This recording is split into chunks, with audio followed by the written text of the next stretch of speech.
En République démocratique du Congo, la plateforme de l'opposition qui était en réunion ce samedi 20 août 2016 autour d'Étienne Tshisekedi a annoncé une journée ville morte mardi 23 août 2016 sur toute l'étendue du territoire national. Cette déclaration du rassemblement des forces politiques et sociales acquises au changement récuse toujours le maintien du facilitateur Edem Kodio. Par ailleurs, la plateforme relève les arrestations dites arbitraires dans le pays au moment où le gouvernement de Kinshasa a décidé de libérer 24 prisonniers politiques. Le pouvoir poursuit la répression, continue le harcèlement judiciaire et procède aux arrestations arbitraires de membres de l'opposition, dont les dernières datent de ce samedi 20 août 2016 à Kamina et à Lubumbashi. Sur une liste de 112 prisonniers présentés par le rassemblement, seuls 4 ont bénéficié de la mesure de libération provisoire.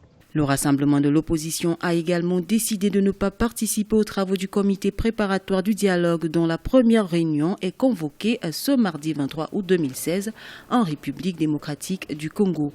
L'appel à la journée ville morte a donc pour objectif de faire échec aux travaux préparatoires du dit dialogue. Concernant la libéralisation de l'espace médiatique, aucune chaîne proche de membres du rassemblement n'a été réouverte.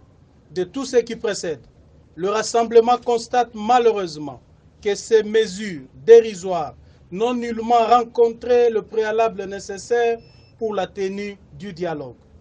Elles démontrent par ailleurs que M. Kabila et ses partisans demeurent de mauvaise foi et constituent l'obstacle à la mise en œuvre de la résolution 2277 du Conseil de sécurité des Nations Unies. Face à la tension politique qui dure depuis plus d'un an en RDC, l'Union africaine avait envoyé l'ancien Premier ministre togolais Edem Kodio comme facilitateur du dialogue politique.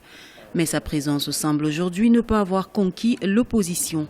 Le dialogue politique est toujours au point mort dans le pays, partagé entre une opposition divisée et un pouvoir qui continue de croire à l'aboutissement de ce dialogue au moment où le facilitateur de l'Union africaine est rejeté par une partie de l'opposition.